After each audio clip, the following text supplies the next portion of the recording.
views expressed on the following program are those of the commentators, guests, and the host. They do not explicitly or necessarily reflect nor represent the policy or views held by Tobago Updates or this network. Tobago Updates or this network cannot be held accountable for all or any views expressed during this program.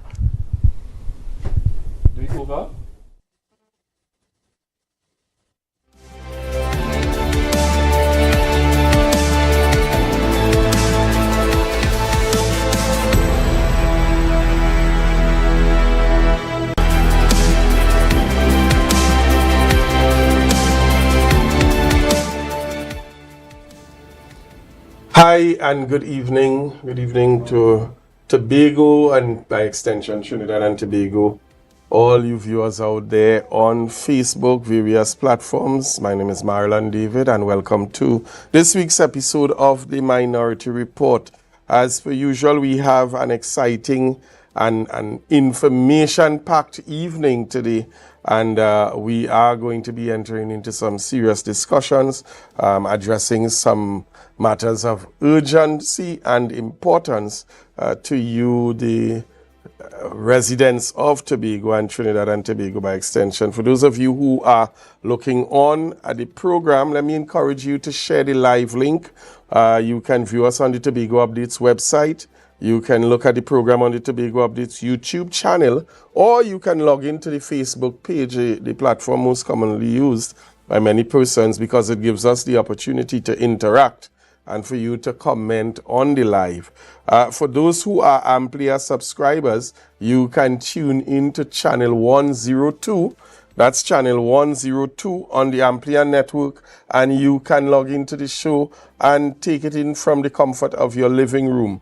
And yes, even though you are not an AMPLIA subscriber, but you are a Flow subscriber, you can also log into the program by tuning into channel 121 Hub TV. That is 121 Hub HUB TV, or 130, that's 130 AVS. Many of you love to share your comments with us. Sometimes you want to send some information, a video, a photograph. You can do so on 284-6597. That is 284-6597. Even if you have a concern about something and you want to air your opinion, you want to bring it to our attention, and you think that it's something that you would like for us to advocate on your behalf with, you can send that information to that particular contact number, and we will indeed address it and see what can be done. Many things have been addressed simply by bringing it up on the program and calling on the relevant authorities to in quick order, bring some ease to residents of various communities. And so we want you to feel free. We want you to feel open to participate. A number of persons continue to share information with us, either on an anonymous basis or simply walk in and share the information because this is what they want to do in terms of their part in being able to hold the administration accountable for how they manage the affairs of the Tobago House of Assembly and the people of Tobago. So this evening's program is no different. Feel free, share with us your opinions. I want to encourage us to keep it respectful even as we comment, remembering that this is also a family-viewed program. Many children, young adults, teenagers sit in, and many of them say they learn so much from the program with respect to the information that is passed on. I want to give you all the guarantee, and this is something that the Minority Report has come to be known for, that we provide information that is factual, information that is well researched, and information that you could take to the bank, literally. Nothing that we say here is just off of a whim or of our fancy. No pun intended to the community of whim, but nothing that we say here is really just haphazard. We do the work, we get out there. You have mandated the minority to carry out a function, and so the minority gets out there, gets the work done, and comes back to you, the people, to give an account of the work that has been done and to provide you with necessary information that is really, really important and relevant to you even making informed choices. So this evening's program is going to be no different. A very serious topic that we are going to be addressing this evening, the program titled No Dollars and Cents in Health. No dollars and cents, S-E-N-S-E, in health. And we're going to be taking a journey that I'm certain at the end of it, many of us will be appalled as to what is taking place right here in Tobago. Before we get into the program, I want to just recognize my guests in studio, members of the panel leading the discussion. To my immediate right, Minority Councillor, Mrs. Petal Daniel Benoit, looking fresh from a formal function. How are you this evening? Wonderful, wonderful. Good evening, Marlon. Good evening to the Minority Leader. Good evening to everyone tuned in to the Minority Report. Again, we appreciate the support. We thank you for continued support and tuning in Tuesday after Tuesday. Remember to share the live, share the live, share the live. And to her immediate right, we have the Venerable Minority Leader, Assemblyman Kelvon Morris. How are you this evening? I am quite good, Marlon. Let me say special good evening to our councillor, hardworking Petal Daniel Benoit, and to you, our loyal, very informed and learned guests, viewers that tune into this show loyally, week in, week out, every Tuesday. We thank you for the support. We thank you for the well wishes, and we thank you for being here with us for yet another Tuesday. Mm-hmm. And I must say, it is in fact overwhelming, Minority Leader and Minority Councillor. Last week we had 1,300 live viewers in our return. Yes. And I was really, really humbled by that turnout last week. I mean, we came off a very good stint before going on a short break where we always have the support, but it was really, really meaningful, and it said quite a lot to see on our first program back that we could have such an audience, and it speaks volumes to the information that is provided and the work that we have in fact been doing right here on the Minority Report. So folks, we want to thank you all for the support, for the love, for the prayers, and for the continued showing up that you have been doing, continue to do it. It really, really is the reason why we come here every single week and carry this function out. Before we dive into our program this evening, the Office of the Minority Leader would have taken the opportunity to embark on a very significant program. Minority Councillor, you're laughing already.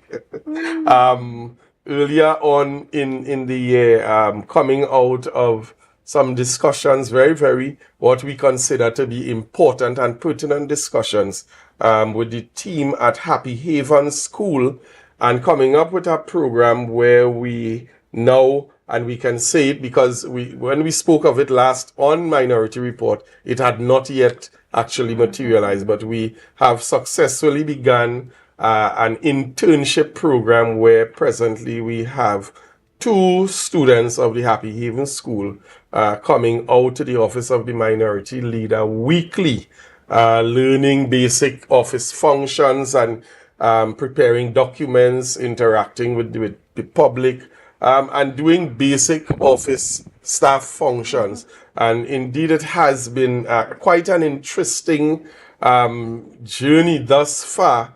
And I'll just invite a Minority Councillor and Minority Leader just to share a bit about that part of it before I highlight what was a very significant activity that took place today. Okay. So I think it was the year before, 2 years ago, we would have visited the Happy Haven School for the International Day of Disability, I think it was. And the principal then would have issued a challenge to the minority. And what she said is that, on that day, that is the day that they receive a lot of persons coming to support, showing interest. And then for the rest of the year, the support is not as great. So she was encouraging persons to support the initiatives of Happy Haven, support the school, the students, on a more regular basis. And as a result of that, we went back to the office, the minority leader and I, the members of staff, and started, doing our think tank as to what we could do to support the Happy Haven School. And we came up with the initiative of bringing students from Happy Haven to do an internship with us. And it was crafted the Inclusivity Empowerment Partnership. And as you indicated, Marlon, we have 2 students currently at the Office of the Minority that, come to work, and because they are working now, because we offer a small stipend, they come to work weekly and they learn basic office administrative functions, how to file, how to type, how to use the devices in the office environment, how to engage in the work environment. And when we launched the initiative, the principal acting then indicated that one of the students are good at a particular sport. And we, just as the students come and is learning from the environment in the Office of the Minority, we also can learn from them. And this was one of the things that they indicated, that, there's a particular sport that one of the participants or one of the interns engage in that members of the minority can learn. And, well, as the minority, we always take up the challenge. And we took up the challenge. But I would say that the internship is going really, really well. We would have exposed them not only to office work, because one of the interns on the international, so it's a male and a female, and on the International Women's Day, in commemoration of International Women's Day, there was a debate at the legislature, and as part of the whole work environment, one of the interns, participated and attended and witnessed the debate. So we expose the interns to not only office activity, but other activities that we engage in as a minority. And I think that helps to provide a holistic development to the persons while they are there with us. Minority leader, how you feel about the program so far? What it has been able to speak to? Well, this program is very near and dear to me as a minority leader, and of course, I'm sure Councillor Benoit would say, would have just, shared the same. It is what we felt strongly when we went to the Happy Haven School and we started the interactions and we got the challenge that we really need to do, get back to the drawing boards and do something that would really be meaningful and impactful and would have longevity. So it wouldn't just be something we'd start today and end tomorrow. And therefore, I must give credit to the staff as well, at the minority, because they really took the challenge and ran with it. And, we were able to craft something now that is really a much needed kind of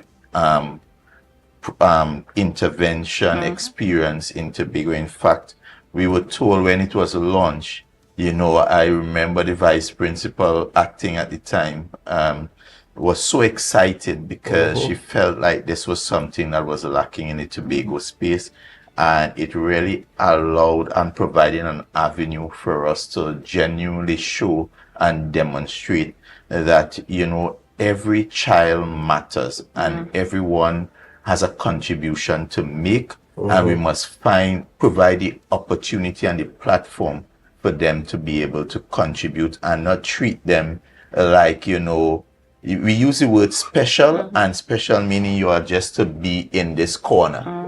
We have took them out of that space and say you are special to us in that you can also coexist in our space. And this is something we'd want to, take as a policy going into the next stage here as well, where we provide inclusive opportunities for all our citizens of Tobago, especially those with special needs and who we may say, have different challenges. We want to be able to bring them into spaces where they can, of course, learn and experience and contribute. So this program is one that we really welcome, is one that, and Petal mentioned the whole issue of stipend. It is us. This is not funded by any government arrangement, but us through our using our own funds to give back into this program, and hopefully as it expands and grows, as I said, it's something I hope that can become part of policy in the Tobago House of Assembly going forward, so that we can include all our children with special needs. So, today, after the program has been obviously running for a while, and the young man and the young lady are well settled in, today, the office embarked on this initiative to now learn from them. And if I'm not mistaken, this is a game that they developed on their own, and they teach others it. So I have a few clips. Could the director pull up some of these clips for us so we could see what that visit to Happy Haven today looked like, and share in the experience? Minority Councillor focused on the minority leader, and we see one of the groundsmen there. Coach, she was one of the coaches. The coach. What was he shouting again?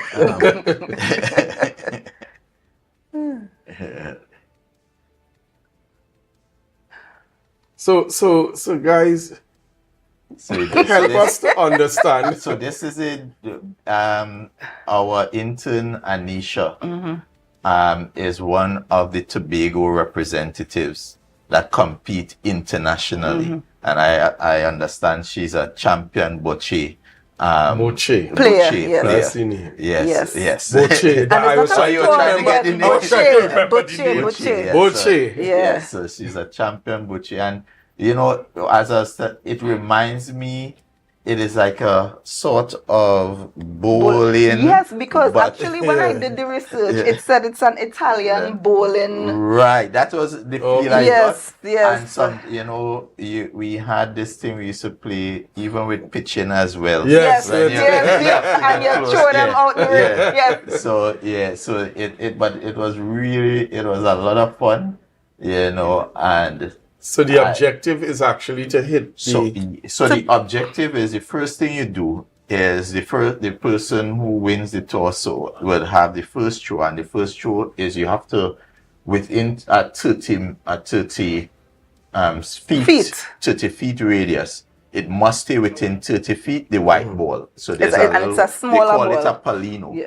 Oh, okay. Right. So as they say, Italian. So it's a white ball. So that now becomes a marker. That is, so you're trying to get this ball that you're rolling as close as possible to the white ball. So once you make your first throw, the next competitor has to make their throw. Whosoever is closest, then the person who is further, they now need to try. They have 3 tries to get closer or get closer than where you are.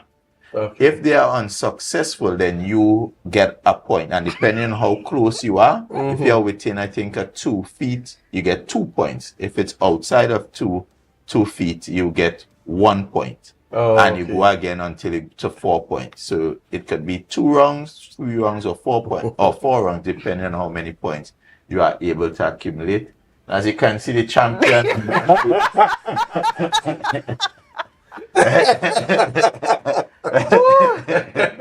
Kelvin and Owen was real into this game. Listen, Jelly thought he got you there, but he didn't know I had one. That was the one that put him out, man. Yes. So it was a lot of fun, and we were able to fellowship with the students as well, and it really, and a lot of bonding as well. So Yeah, it was very interesting. I never knew or heard about this game before. It was the first time I played this game, and Anisha is actually participating in a competition in this month. Okay. So this was part of her training. So we got there today, and she was training Okay. for the competition coming. So we're asking persons to my. and there's a form, there's a form. but Proper form, man. Technique. For me, this reminded me of why, inclusion matters, and how, moments like this really allow spaces to be brightened, and you go stronger and even more motivated to make a difference when you see the impact, initiatives like this is happening on those you really are catering You to. see Anisha Yes. being like an international sportswoman. Yes. And she's really into Of it, it. Yes, yeah, and very, very serious into the about the game. game, yes. And we see there is the coach there. One of them. Coach. Yeah, Coach O. That's Orel, Orel. yeah. Coach Orel. Orel. Minority council, you were able to take your sons there, who I think now it seems to be a real, that's a big thing for them. No, They it like was, sports. yes. They love it. Yes. So today there was no school because electricity was out at whim. So I took them along, and Owen became a coach, so did Orel. And they were actually, as each member of the staff went up to play, they were coaching. Right. They always seem to capture the days when we are going. Correct. It's a real Yes, fun same event. thing the last time. Because they were there for the kite flying. Yes. And Exactly. But I mean, this is really, really, it's good to see this type of interaction. I know a lot of persons may not be aware that all this happens, and it's coming out of the Happy Haven School. So we want to encourage members of the public, feel free to make contact with the school, speak to the principal. Let's see how best we can all serve a need by simply just being present, by simply sometimes just donating something to the school, and not just send things, but let us also allow our presence Be to present. be felt. Yeah. I think what it feeds into a lot as well is the support to parents of the children. Of course. When you hear a lot of parents speak, you hear them speak of, sometimes you get a sense like they think they're all alone in this. So, it's really good to show that this is a community coming together to inform the well-being of the children. Folks, we are going to take a short break, and when we get back, we head right into No Dollars and Cents in Health. Share the live link, stay logged on, stay locked on, and we'll be right back.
can now get whatever you need whenever you need it anywhere in Tobago with Tobago. Your meals, medication, groceries, and shopping all delivered directly to you. No more hassle, no more stress. Get the Tobago app today on Google Play or Apple App Store. That's TAPPOGO and let us deliver to you. Check our website at www.tapogo.app or call the experts at 494-TOGO and 484-4746. Tapago. Relax. We will get it to you. Tapago's at your service.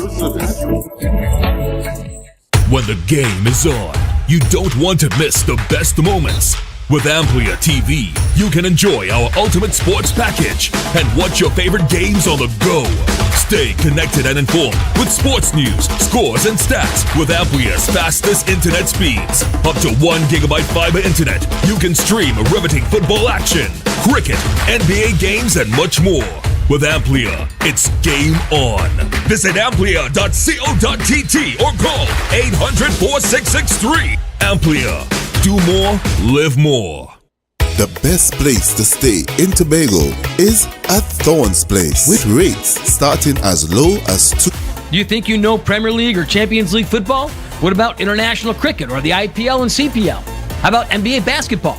Well, now you can put your skills to work to earn some extra cash by betting on the games with TT Bet Arena. Simply go to our website, choose a sport you want to bet on, find the games, and place your bets. And with your computer or mobile device, you can bet from anywhere. Just go to ttbetarena.com, sign up for a free account, make a deposit, and start betting. It's that simple. You can even qualify for our $2,000 sign-up bonus. We also have horse racing, plus live casino games where you can bet using TT dollars. And check our new Tobago location at 7B Milford Road, Crown Point. For more info, call or WhatsApp 494-0634. TT Bet Arena, the #1 sports betting company in Trinidad and Tobago. Welcome to Tobago Glass Supplies, where innovation meets excellence and service reigns supreme. Well, I want a proper window for me house, yeah?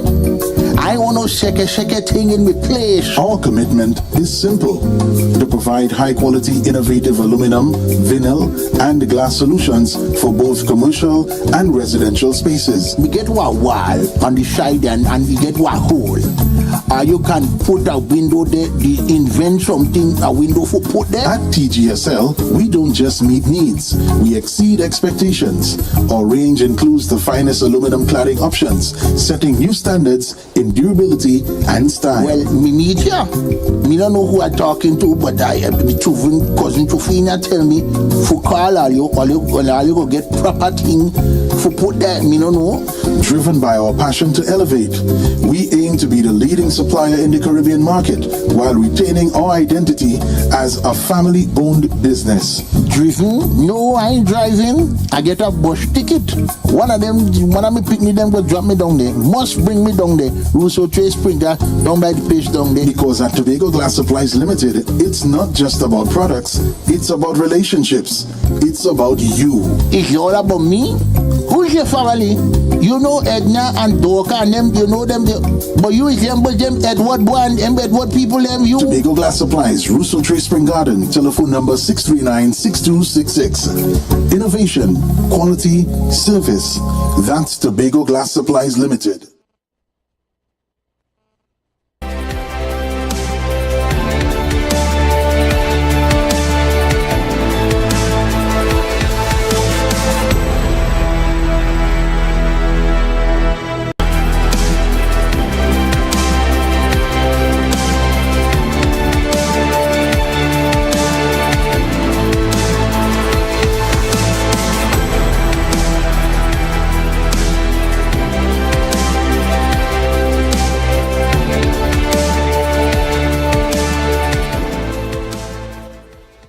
And folks, we are back in studio. You're watching the Minority Report. One of the things that is paramount for any government, any administration, is to ensure that the well-being of its people are taken care of, and that must be something that is done with all caution, with all care, in as meticulous a manner as possible. However, what we've been seeing tantamount to a complete dereliction of duty, an abandonment, as it were, of the real responsibility to care for our quote-unquote health sector. We have seen over the last year to 2 years a number of situations involving healthcare matters, and most recently would have seen something circulating on Facebook that struck horror, I know, into many persons, where there was an ambulance that lost power on the way to the hospital whilst carrying I think more than one patient, persons who were ill, experiencing different issues, and this ambulance just powered down and lost all form of power. Nothing was working. Now, imagine passing on the side of the road and you see an ambulance with patients, just like a regular car that the battery break down or it got flat. This is something that should bother every single individual. I know we saw this story, minority leader and minority councillor, and what was the immediate sense of feeling that you guys experienced when you saw something like this? First time I think we've ever seen anything like this happen in Tobago. Well, to me, it's like horror, because an ambulance will carry patients, and patients will generally be unwell. And if you are moving patients to a hospital, because based on the information is that the ambulance was going to Roxborough Hospital, so that it was going for treatment, going for tests, because I think one of the patients may have been going to undergo some tests. And to see an ambulance on the side of the road break down because there is no power is sort of horrific. And the information also coming is that the patients could not go to do what they had to do at the hospital in Roxborough until the following day.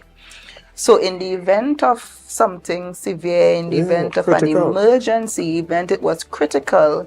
It means that that time, the delay from actually getting attention could have caused some significant hurt or issue to occur to the patient. So it is a serious issue, you know.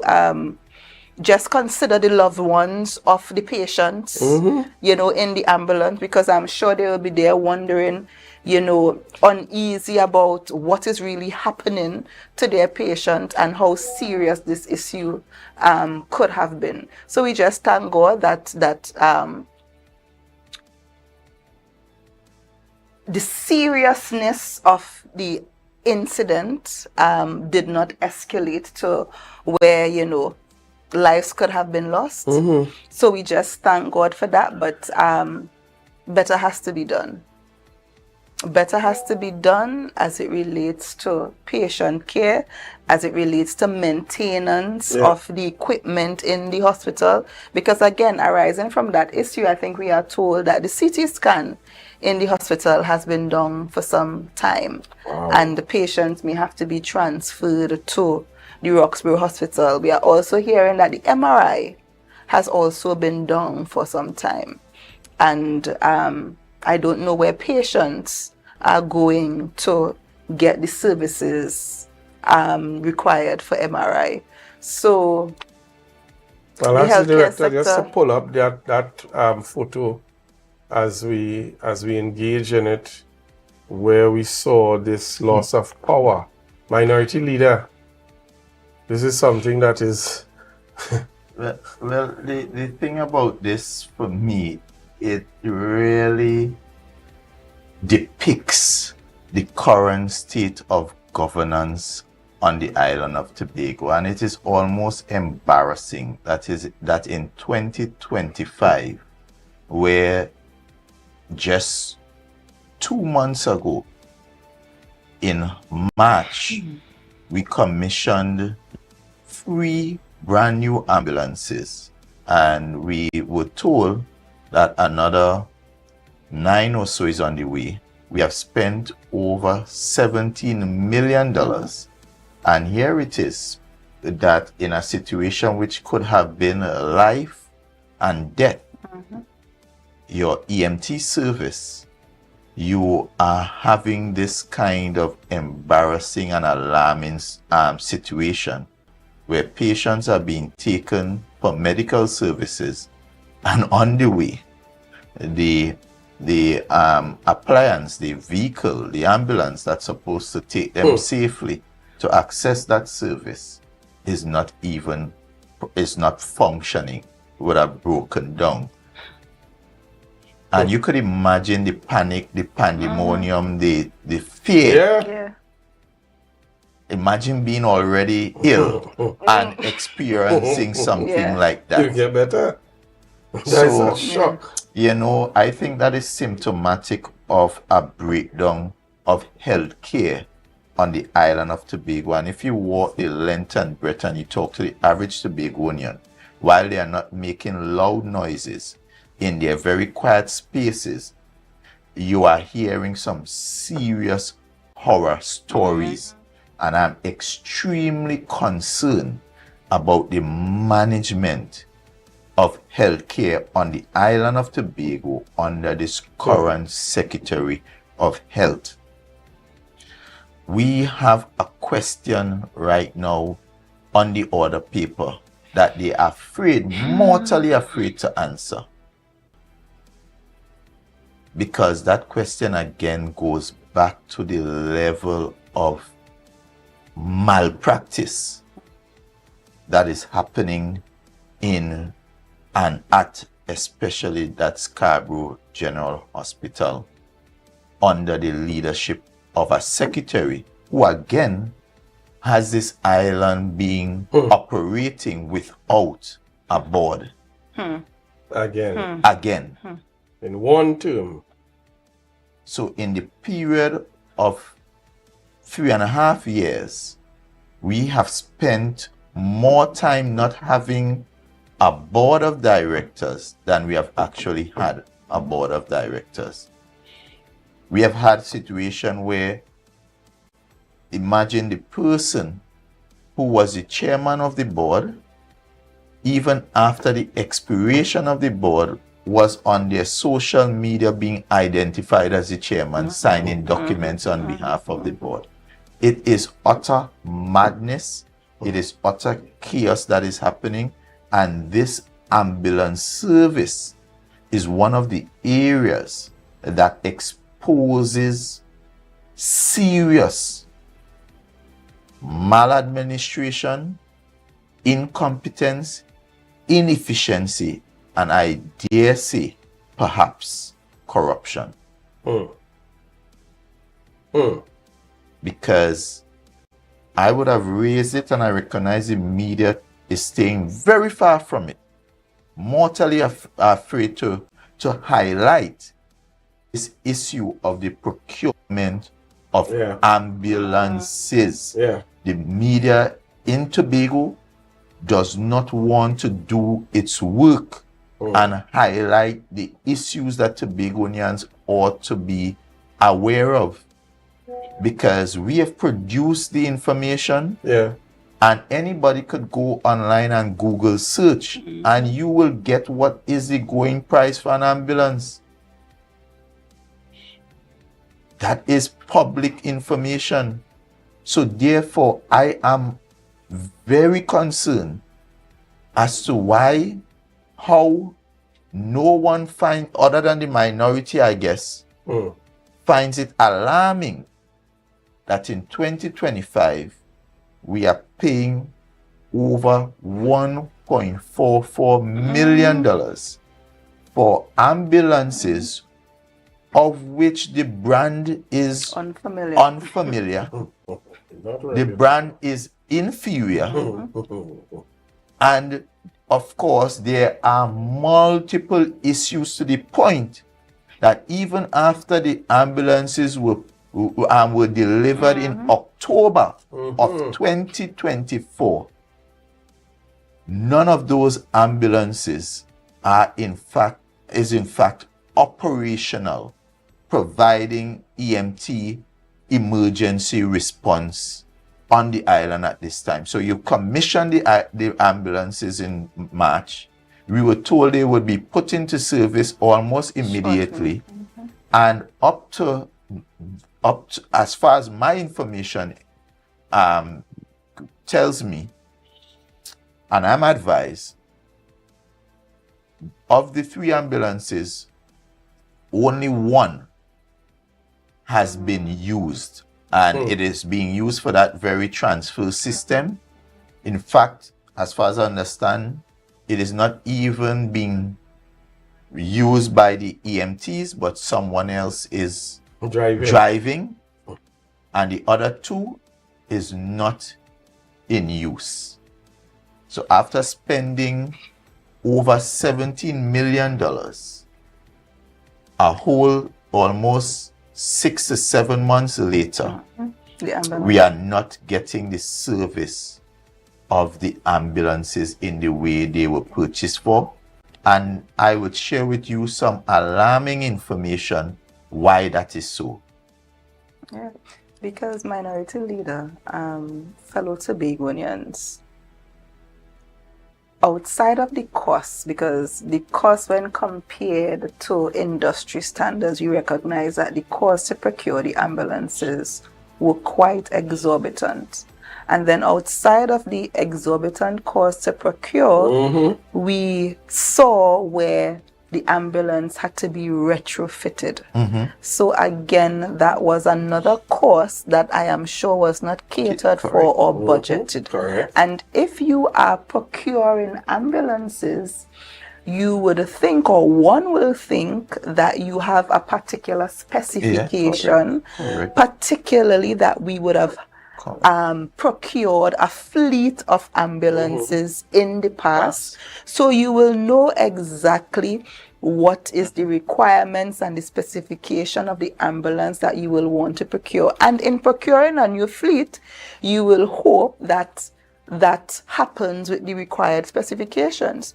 So to spend such an exorbitant price, over $1.4 million, to still come and retrofit. So it's additional cost. It's also a delay in bringing those ambulances into service. We are also renting ambulance services. So you're seeing the number of costs. So it's the cost to procure, the cost to retrofit, and the cost to rent. So the longer we take to bring the ambulances into day-to-day service, it means that we continue to incur the cost of renting ambulances from elsewhere. And it is clear, or from conversations and information that is coming to the minority, it seems as if the ambulances are not fit for purpose.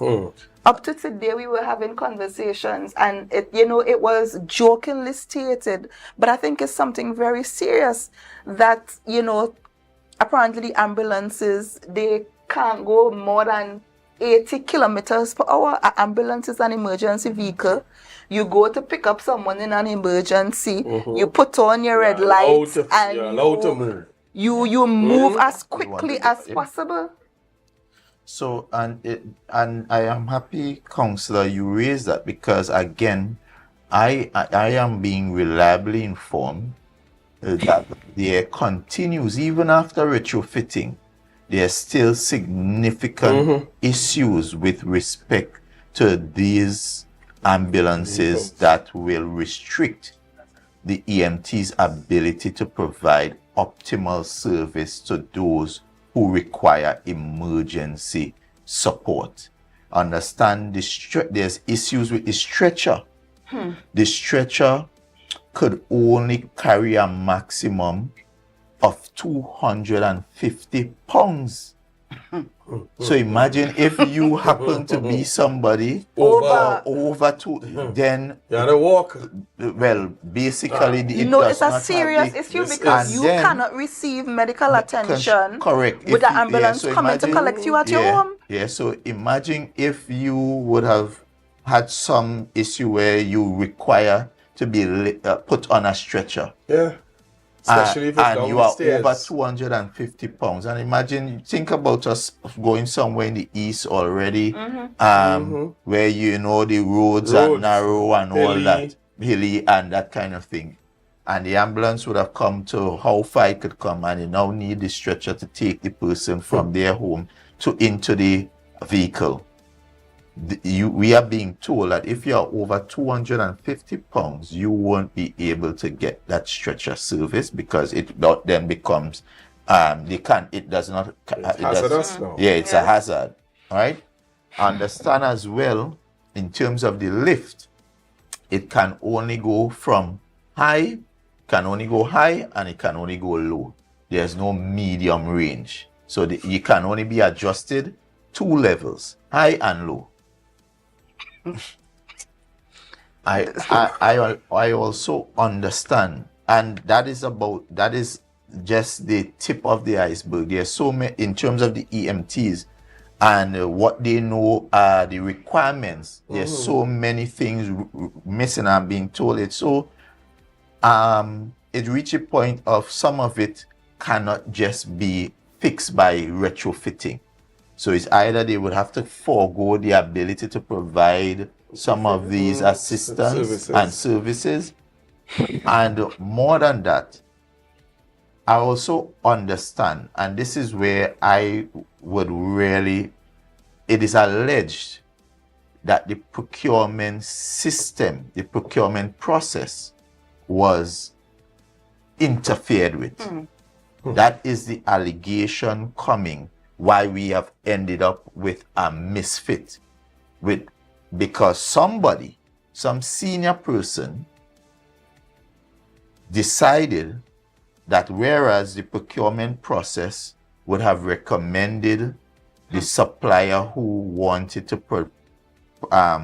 provide us with a Mercedes-Benz Sprinter, I understand that based on the assessment and the evaluation, the Mercedes Sprinter was considered best, the most appropriate type, and the Mercedes and that for our terrain and the specs and all that it would have bring to it, including price.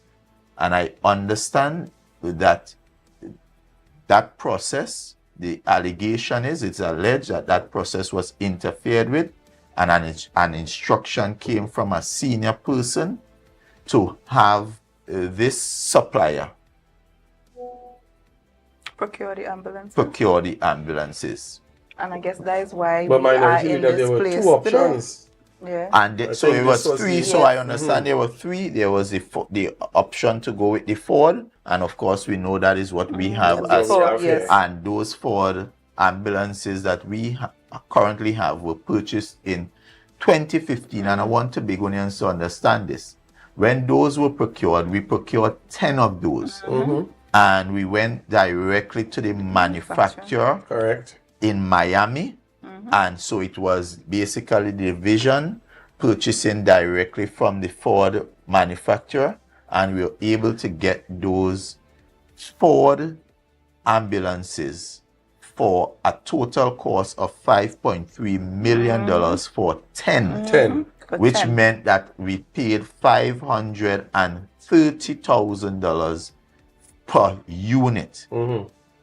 Fast forward to 2025, where we have this intermediary, this supplier. We got a broker now. We get a broker, and we are paying almost 3 times the value for what we paid for the Ford in 2015, when the brand is an inferior brand. The specs, they are not fit for purpose, so you have to retrofit.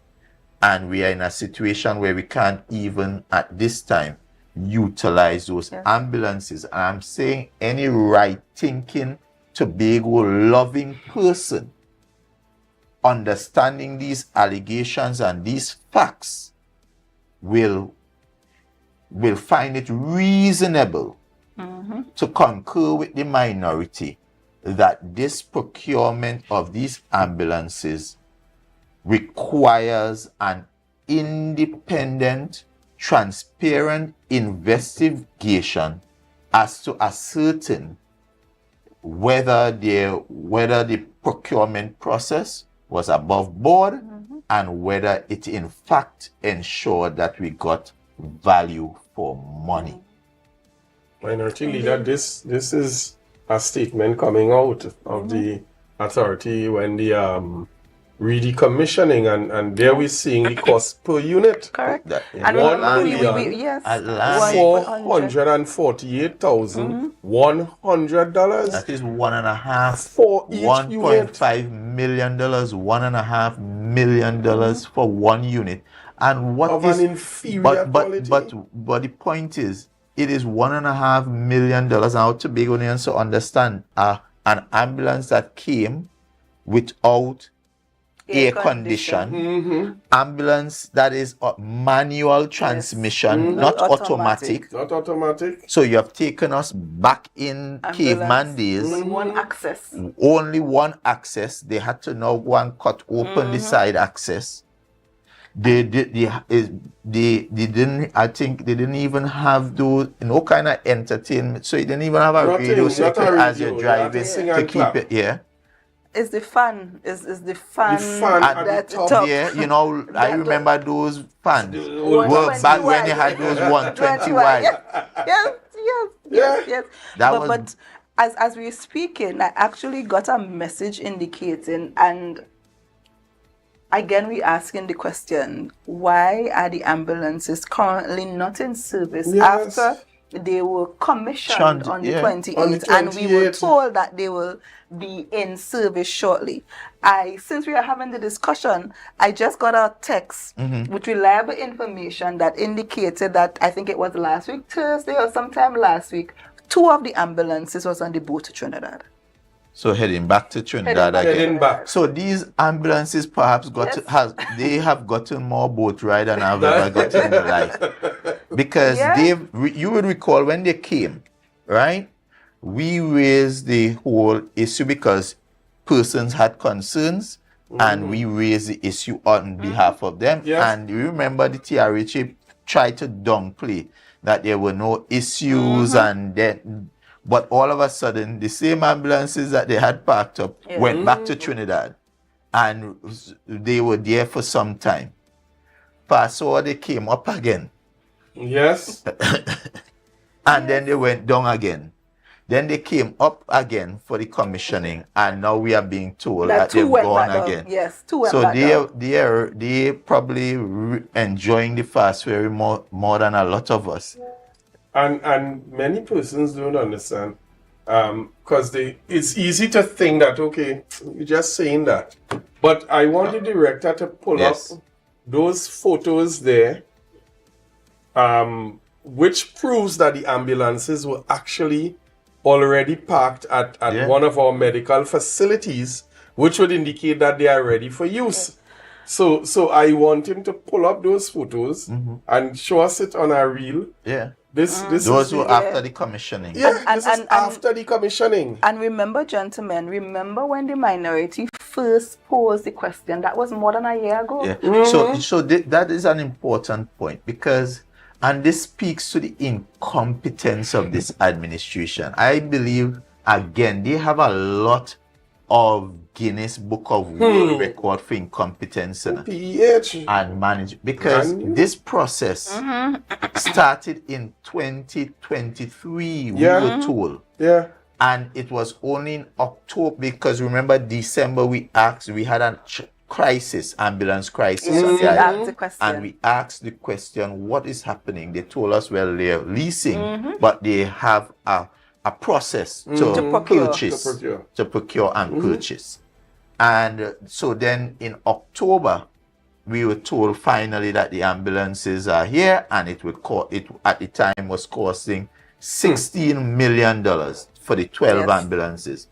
Since that time, we now know that it has increased, because it's now costing $2.25 million more in modification each. And you know what is based on that $250 million? An additional $3 million. What is interesting is that based on our research, if you were just to go and Google buy that very same branded Indian manufactured Force vehicle, it is a very amount that you are paying for the retrofitting of each yeah. that And so that's the, for the the whole ambulances ambulance. That's the actually whole ambulance. cost about that same Yeah, that's about $244,000. Let's say round it up to Round it up to 250 $250 per ambulance. per ambulance will purchase the ambulance, and you still have So, the we have it here. $1.2 million. So this is online. That is what if we you have. go online and basically try to buy that ambulance, that is what it will cost you. 27,000 and something 36 cents rupees. Right. And if you do the conversion, the conversion to US, that equates to about I think it's 138,000 TT to 224,000 TT. Yeah, 200. So if you look at the rupees, that is right. So rupees is in millions. So 2.736 million rupees, which converted at the highest end is about 32,000 US dollars. And if you do that US conversion at the highest end is about $224,000. So based on our research, it is saying to us that you, the average Tobagonian, can go online and purchase that ambulance that the TRHA is paying $1.5 million for. You can go online and purchase that same ambulance for $224,000. And even if you add shipping and the brokerage fee and all the everything, the most you would pay is about $500,000 in total. So what they're actually saying that, because if this is the cost so this online, is highway robbery. We are paying based on the information they have provided. We are basically paying $1.2 million for shipping and taxes. That's basically what it converts into. Yeah, because if the cost price for the ambulance itself is about $224,000, and let us say after you pay shipping and whatever, it is another 200 and something thousand. It means that this supplier, this broker, this middleman is eating a food of over $1 million per ambulance. Yeah. And if you're supplying 12, what based on the information here is about a profit of $12 million. And I think we need to let Tobagonians know this is not profit. That with the mismanagement and misallocation of funds like that, what is the cost to the average Tobagonian? Exactly. Because we, in the same division of health, in the same Tobago Regional Health Authority, in the same hospitals, we hear on a daily basis the complaints of not having medication, not having apart from grants, but not having gloves, not having the basic necessities needed to function. To treat with the job. Yeah, and on a bigger... that this is the reference you were making. Correct. So, and you see, it also allows us to compare and contrast, because they were the ones who had the worst to say about PNM. Correct. Blaming the PNM for all kind of madness, and they said they would come and fix it, they would do differently, they'll do better. And every day, you hear them complaining about not having adequate funds. Yes. So you would think that somebody who is saying they don't have a lot of money, they don't have enough money to do things, that they would manage it in such a way that everything they do, they are trying to squeeze and stretch it so far. Correct. Not waste it. And this, if you are telling me in a situation where ambulances are available in based on the ambulance that you are purchasing is an ambulance that is so cheap on the market. How then are you paying $1.5 million for that ambulance that we are seeing? Because the technology is so easy now that allows you by the Google search and look at there. So if you the average, and this is what I want Tobagonians to understand. Mr. Director. Because they may say, well, this is not Kel1 information. This is if you, just as how you go to Amazon to buy things, Yes. So if you were Correct. thinking I need an ambulance and I want to buy an ambulance, and you Google where can I get an ambulance, and you go on that Force website for that very ambulance, that is the price you, the Tobagonian who is going on the market, individual for an ambulance would get. And if you are getting that price, it means the person who is purchasing it on your behalf is also getting that or better because they are purchasing more. Right? They are purchasing a fleet. And if that is the case, how could we, or how could the TRHA, understanding that how could the TRHA conscionably take our scarce hard-earned tax-paying Tobago money and give over $1.5 million purchasing a vehicle that you can get on the market for $224,000? That has to be the question. Somebody must account for this. This is not their money. This is Tobago people money. And you hear the cries. You hear the cries every day. You hear the cries that people can't have grants. You hear the cries that people not getting paid on time. You hear the cries that people unemployed. This is like, because I want people to understand. Look at this. This is a Ford brand. So this is a big brand. We know Ford is a recognizable brand, tried and tested, and we have seen the Ford work in this space. Correct. And the P&M paid $530,000 for that brand. What for one? Yeah. Right? World class brand. But for a no-name brand, this is like you having a Nike. You're moving from a Nike to Bata Bullet. A Flame or a Bull. For persons who went to school in that era. Or Flame or a Bull. So a no-name brand that want to look like a Nike. And that is what we got. Because when you look, even when you look at this photo, right? Look at the kind of modern look of this ambulance. The ambulance, when you look at them ambulances, they look like them long bed truck. Let's see the photo of the Force. Look at that. Watch this. Does that look anything like 2025 modern high tech? What's the wheels? Even the wheels and all look like it wouldn't even hold on proper. It look like the song, the wheels of the bus go wrong and wrong.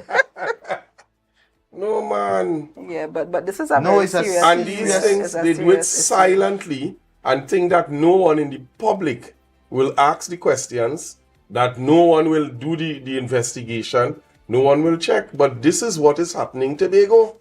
And the thing is, which is curious, and if you go on the website, I don't know if you have that one. If you go on the website of the TRHA and you under the award of contract, this is something they must answer to. And I want you to share it, Marilyn, with the public. Because the award of that contract identifies the procurement number. So whatever is the job number, it identifies the date of the award. It identifies the company the contract is awarded to. Right. And it also identifies the amount Mr. Director, you could pull of the award. Yeah, and if you look at the amount. And if you look at the amount of the award, it is significantly different to what we are being told so here is we the are. final cost. And the question therefore has to be, were there two separate? Why is there such a significant difference between the contract value and what we are being told is the real value? Final cost. So because if you do the math, which the final cost is now over $17 million, it means therefore what would have been budgeted would have been something around the value of $6 million. And what is being spent is now over $17 million. And that may be $17 million and counting. Because if the vehicles went back to Trinidad, what did they go back to do?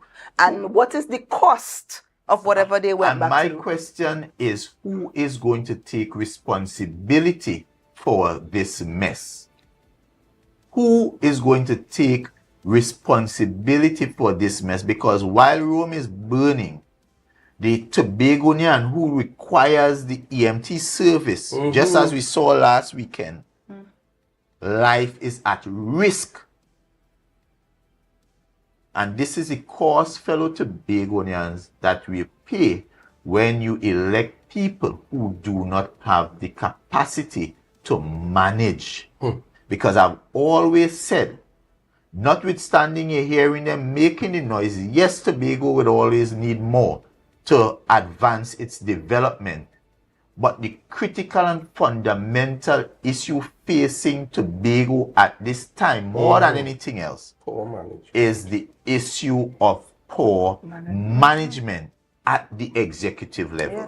And the thing is, if you can't manage the quote-unquote small amount or the limited amount that you have now, what will happen when you have more?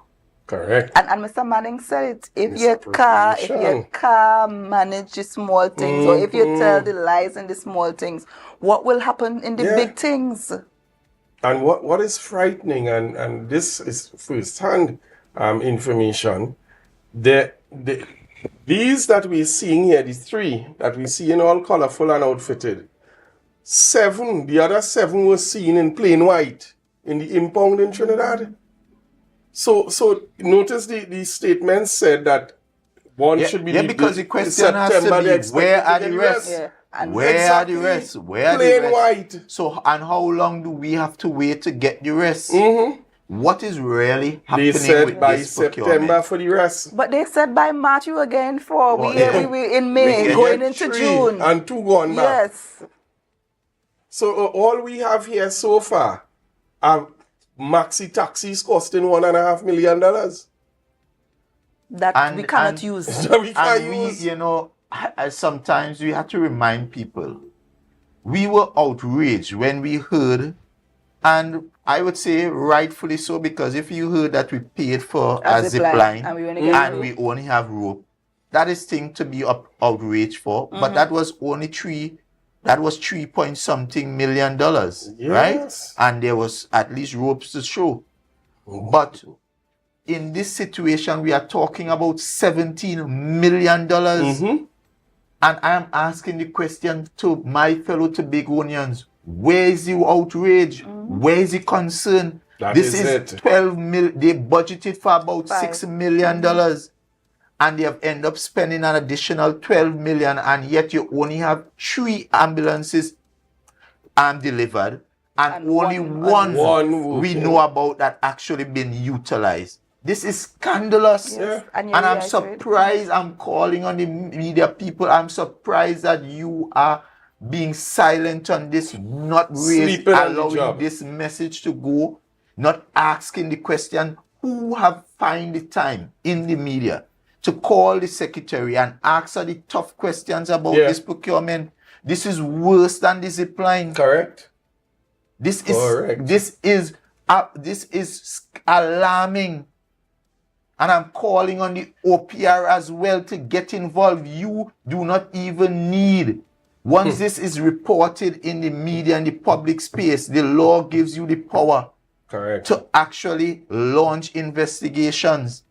And the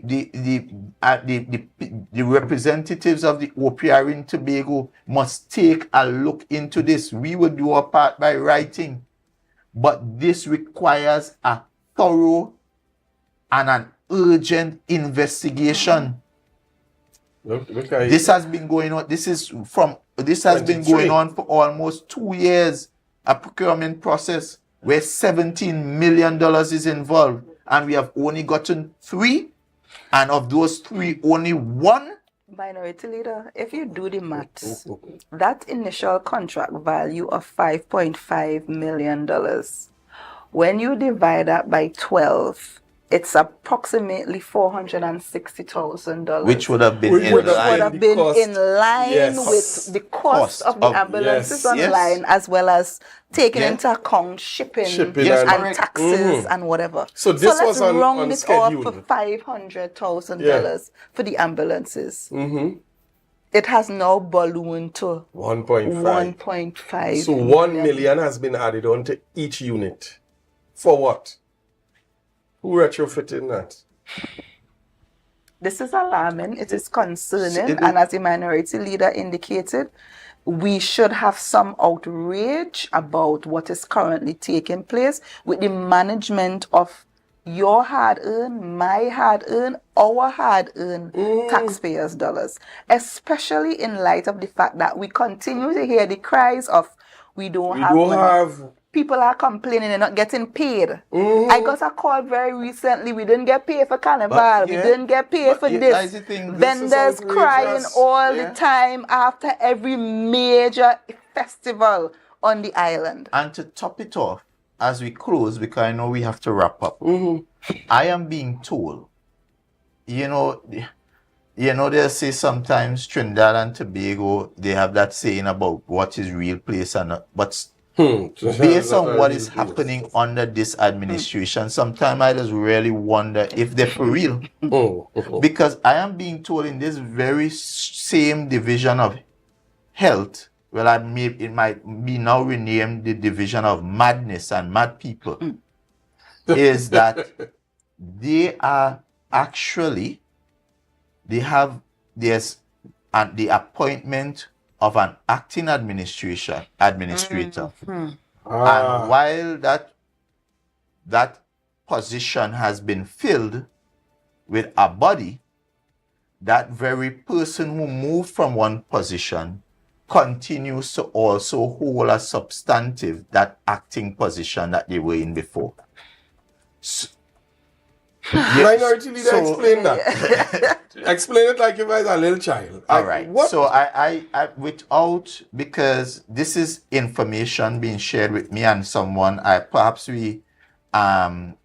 they also shared with me some documents that prove that the person who is acting as the administrator current, who has been appointed an acting administrator of health, also holds a substantive acting position in health, and they continue to act in that position as well. So they're acting in two So they are acting in two positions within the same division.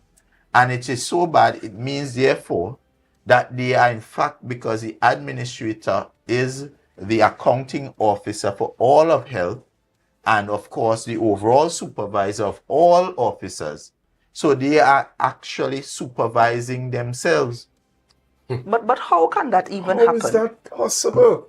Because if you are promoted to act in a senior position, then someone else should be promoted to act in the position that you only under the exited from. Only under the QTP will such madness be allowed, because I know in the PNM that impossible. That would never be allowed, where you can act as administrator and continue to act in the position that you hold substantive acting in.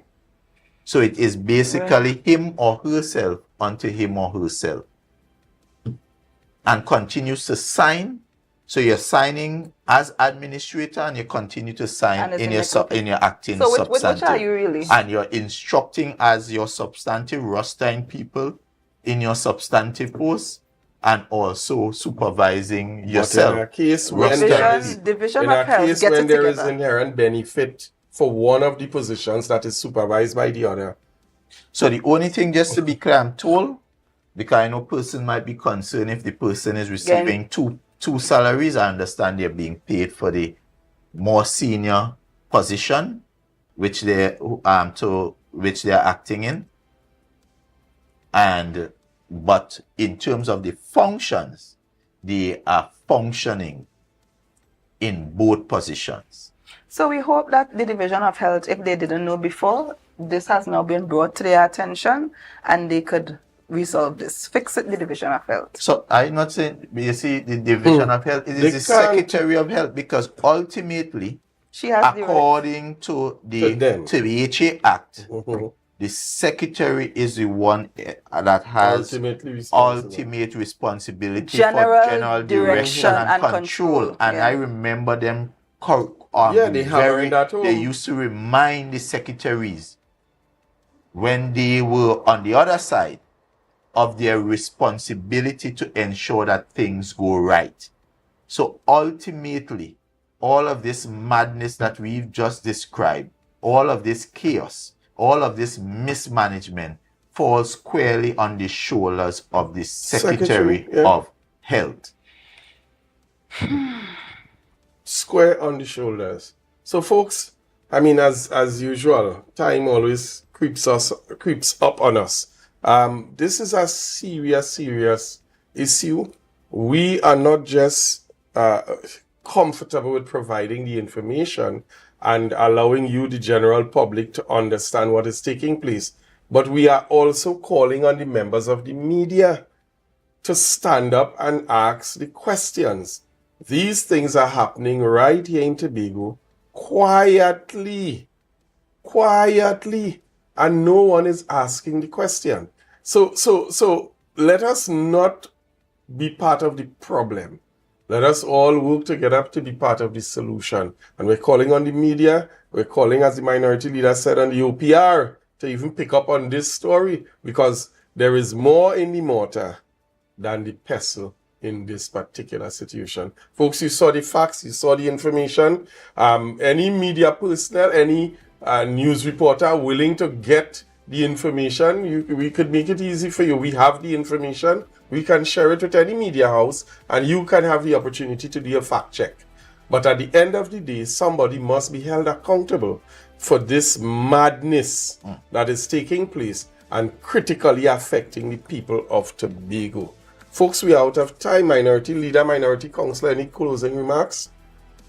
No, I just want to reiterate that there's a concern in relation to the health sector in Tobago, and just as the Secretary of Health, she had all the answers prior to coming into office. We want you to have the answers now and get your act together as it relates to healthcare in Tobago. I just want to simply thank persons for listening, and to encourage our Tobago people. Now is not the time to cede your responsibility to hold this administration accountable. It requires all of us, not simply the minority, raising these matters, but you also in your spaces, wherever you will encounter and have the opportunity to share information, to ask the tough questions of them. Ask them even when you see them. Why are we spending $1.5 million on an ambulance that is really valued about $225,000? Right? We have to ask them the tough questions. And as we ask the tough questions, I want to invite you tomorrow at 10 a.m. for a press conference coming from the Office of the Minority Leader. This press conference will deal with one of the most significant matters that is in front of and confronting the people of Tobago, and treats with the continued betrayal and sellout of Tobago by our very own Chief Secretary, Mr. Pali Chavez Augustine. So I invite you all tomorrow at 10 a.m. to join us as we bring to you a matter that should be of interest to every Tobagonian. So folks, we want to encourage you to tune in at 10 a.m. tomorrow morning as we present a critical, and I mean critical issue. So I'm Marlon David, your host. You have been watching the Minority Report. We want to thank you, and we look forward to continuing our conversation and discussions with you next Tuesday as we continue to bring to bear and to light everything that is happening in the Tobago House of Assembly that affects you, the public. Have a wonderful evening.